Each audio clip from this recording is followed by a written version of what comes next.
welcome to part 2 of my look at Eviternity, the excellent and relatively recent map pack for Doom 2. I told you I'd be getting these videos out a bit faster than usual, and I'm true to my word. And now I'll do another version just in case this video takes weeks to get made, because God knows my laziness could kick in at any moment between now and whenever I actually get around to finishing the editing. So in that case, I'm really sorry it's taken me so long. My dog ate my homework and got sick from that, and we had to take him to the vet, and at the vet my grandmother got bitten by a parrot and caught septicemia, and my nephew caught the septicemia from my grandmother, which is something that can definitely happen, and my sister's boyfriend's son's friend's uncle's nephew's football coach twisted his ankle and I had to fill in for him, and I'm going to stop this sentence now. Anyway, however long it's been since my first video on Eviternity, it's now time to look at Chapter 2, Automation, starting with Map 6, Reconnect. The visual aesthetic is miles away from the medieval wood and stone of the previous chapter. We're now in a bleak, grungy, high-tech world with cyberpunk undertones. These skull switches all over the place are presumably a nod to Shodan, the legendary villain from System Shock, or at least to the cyberpunk art scene that spawned her. And these switches really are everywhere in this level. Much of the challenge comes from figuring out which one did what. Well, that and the fact you back down to just a pistol, which happens at the start of each of the game's 6 chapters. The nightmare demons, the green monstrosities that make the hairs on the back of my neck stand up just by growling at me from another room, are out in full force.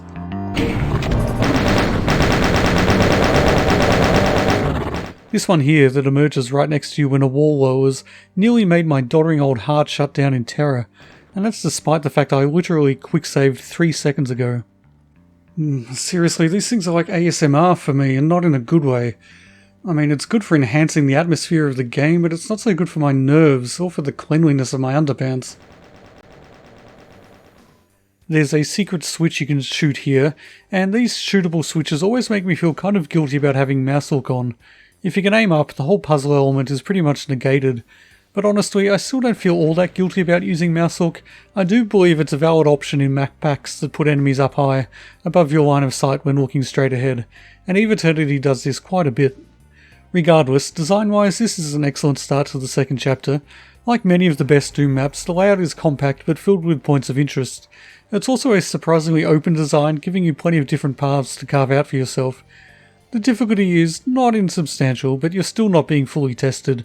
Of all the dangers that lurk in these halls, you are still the top dog. As for the visual aesthetic, this new high-tech look, it's fine. In fact, it's probably better than fine. It's like an enhanced version of the tech bases of old, and it fits in well with the feel of Doom. But I prefer the medieval look of the previous chapter, and I much prefer the truly extravagant new textures we'll be seeing in later levels.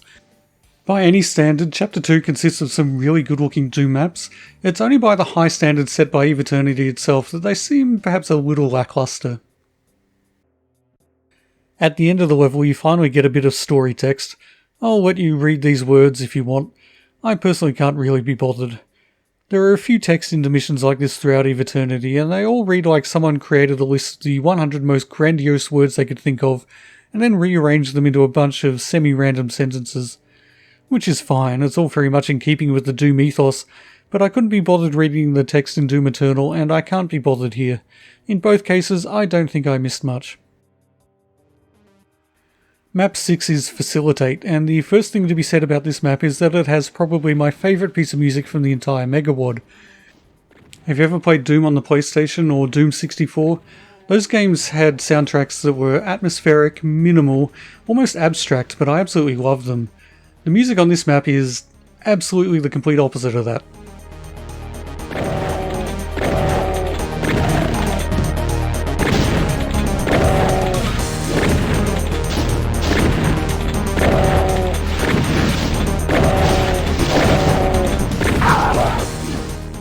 And I love it just as much. It might be the most upbeat music I've ever heard in Doom, and by God does it change the feel of the game.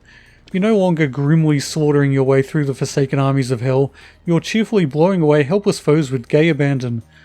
I swear I started playing even more carelessly in this level, and that's saying something, because I'm too impatient to be careful most of the time.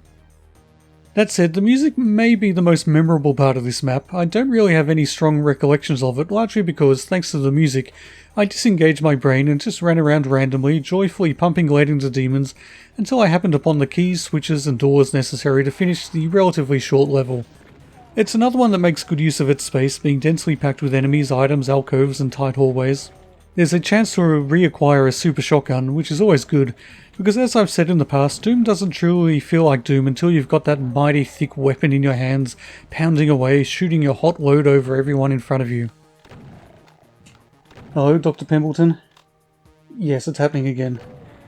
Yes, that's right, the uncontrollable, unintentional phallic imagery when talking about Doom.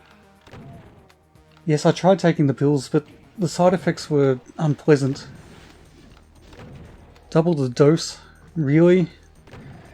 Okay, if you insist, but if they shrink much more, you're going to be looking at a lawsuit. Anyway, once you've got that, it would also be nice to get this backpack to go with it, but that's a secret I didn't manage to figure out. There's a bit of a scary ambush here, but since it's mostly just zombies and a few demons, it doesn't turn out to be much of a threat. And really, there's not too much to worry about in this fairly short level, so once you've had your fill of the music, it's time to move on to the next. Level 8, Stench. And now I'm feeling like it really is time to call up Civvy11 so we can add this to his tally of sewer levels. This map qualifies on its name alone, surely. It's also a particularly good example of how the maps in Eviternity follow directly on from each other, with the exception of the first maps in a chapter. If you look through the bars here, you can see the last room of the previous level. It's not really the previous level, of course, it's just a simulation, but it's a clever way of getting around the Doom engine's limitations. Well, I find it clever at least, but I am easily impressed. There are only 63 enemies in this level, and it's quite small, but it's not a complete pushover. The damaging floors can take away a significant chunk of your health, and there are a number of ambushes, the traditional sort where enemies just pop out to scare the crap out of you before unleashing their fireballs, or bullets, or whatever artillery the Great Lord Lucifer saw fit to bestow upon them. But even I am not yet having too much trouble, and thanks to the presence of a couple of superchargers, I'm able to leave the level in a pretty healthy state. Which is good, because the next couple of levels are a bit of a step up, if not in difficulty, then definitely in complexity. Level 9, Decrepitude, has an enemy count slightly higher than anything we've seen so far, and I'd say it's also significantly larger. Also, the demons we're facing are getting tougher. Revenants, Magibi, Hell Knights and Arachnotrons are becoming more common. And having mentioned Arachnotrons, now might finally be the time to mention the slight difference that's been made to them in Eviternity. They no longer shoot balls of plasma, instead they fire bullets. But not hit-scan bullets like the chain gunner, these are projectiles. And honestly, I'm still not sure if there's any substantial difference between the bullets and the old-fashioned plasma. The bullets might move faster and do a little more damage, but I'm honestly not sure. And the fact I can't tell means they're functionally the same really, although they are a little harder to see coming, I guess. Anyway, this level consists of a large man-made structure pretty much built into rocky terrain. There are plenty of outdoor areas and damaging slime flows freely. There are plenty of radiation suits, which is good because I definitely needed more than a couple. You're required to traverse a lot of tunnels with damaging floors, and unless you have a very clear idea of where you need to go, you'll need a bit of time to explore and get your bearings.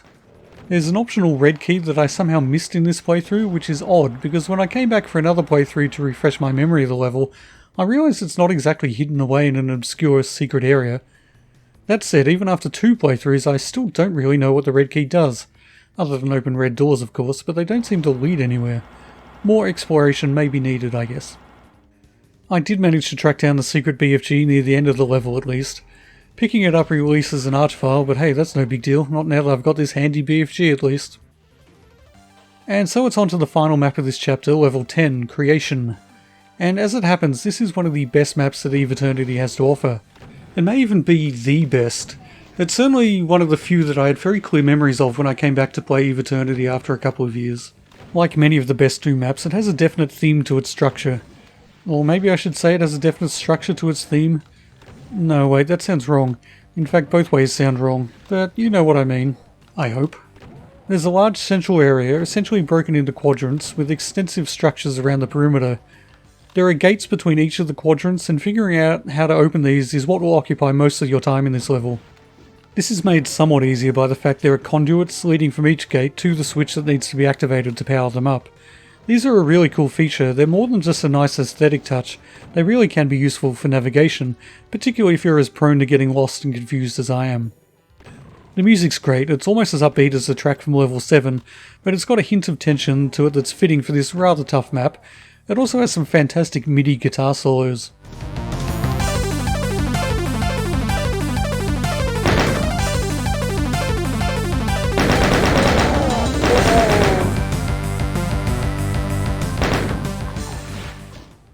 There are loads of nasty encounters here, but for me the biggest problem wasn't so much the demons as the lack of anything to kill them with. This was the start of my ammo problems, which became something of a theme as I progressed further into Eviternity. I spent some time in this level wandering around with only rockets in my ammo pack. And don't get me wrong, rockets are great, but when you're exploring a level you barely remember, where you're not sure if maybe a horde of revenants is about to burst out from behind a lowering wall 5 feet in front of your face, rockets are more of a danger to you than they are to your enemies. So I had to do some serious scrounging. Fortunately, the penultimate obstacle in the level, a spider mastermind, had the courtesy to stand underneath a crushing ceiling, thus saving me both time and ammo. And that really was a good thing, because the ultimate obstacle is going to take some serious resources to deal with. Once you've activated all the switches in the level, the central pillar opens up to reveal a horde of demons. So far so predictable, but there's a little surprise hidden amongst the demonic regulars. Or more accurately, there are 4 of them.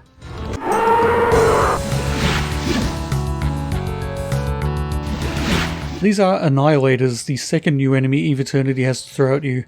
They're beefed up barons of hell and they are truly nasty. They shoot rockets, and these aren't just a watered down version of a Cyberdemon's rockets.